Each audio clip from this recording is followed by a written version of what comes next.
Magsabay po tayong lahat sa ngalan ng Ama, ng Anak at ng Espiritu Santo. Amen. Sumainyo ang Panginoon. At sumainyo rin. Mga kapatid, ngayon ang kapistahan, dakilang kapistahan ng banal na Santatlo. Meron po tayong iisang Diyos, pero may persona siyang Ama, Anak, at Espiritu.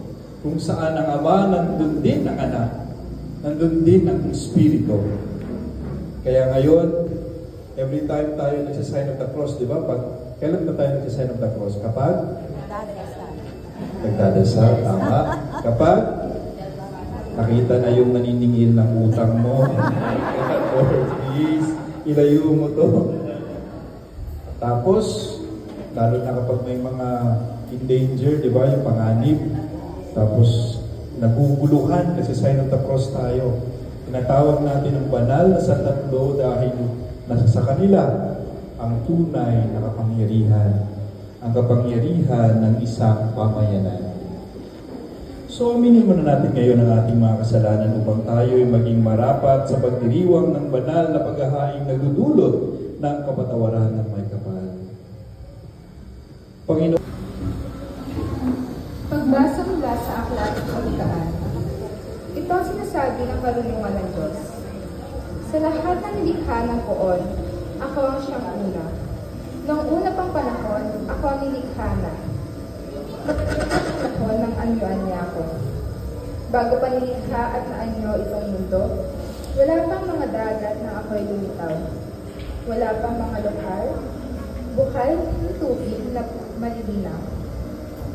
Wala pang mga burol, ganon din ang mga bundok. Nang ako'y sinilang dito sa sansinuod, ako muna ang nilikha, bago ang lupa at tubig. Nauna pa sa alabok at sa lupang daigdig. Nang likhain ng mga langit, ako ay naroon na. Maging lang ang hangganan ng langit at lupa talaga. Naroon na rin ako. Nang ang ulap ay ilagay, at nang kanyang palitawin ang bukal sa kailaliman.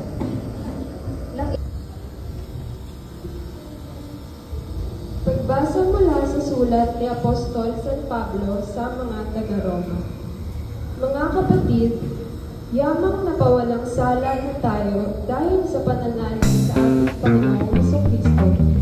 Sa pamamagitan na naroon na tayo kapanatagan sa harapan ng Diyos. Sa pamamagitan na niya ay tinatamasan natin ang kagandahang loob ng Diyos at lubos tayong nagagalak sa ating pag-asa na makakasama sa kanyang kaluwalhatian. Bukod dito, nagagalak tayo sa ating mga pagbabata sapagkat alam natin ito'y nagbubunga ng pagtatyaga. At ang pagtatyaga ay nagbubunga ng katatagan at ang katatagan ay nagbubunga ng pag-asa. Hindi tayo nabibigo sa ating pag-asa sapagkat ang pag-ibig ng Diyos ay ibinuhos sa ating mga puso sa pamamagitan ng Espiritu Santo na ipinagkaloob na sa atin.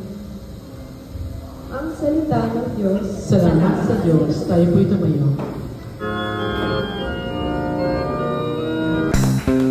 oo nga pagdasal natin si Miss Aileen na maging santa. Maraming salamat Miss Aileen sa iyong pagmamahal sa pamayanan ng Libis.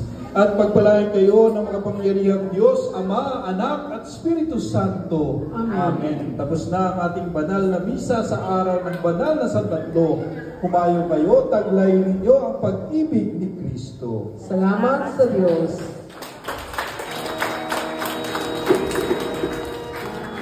Wala pong lalabas, may biyaya si Lord.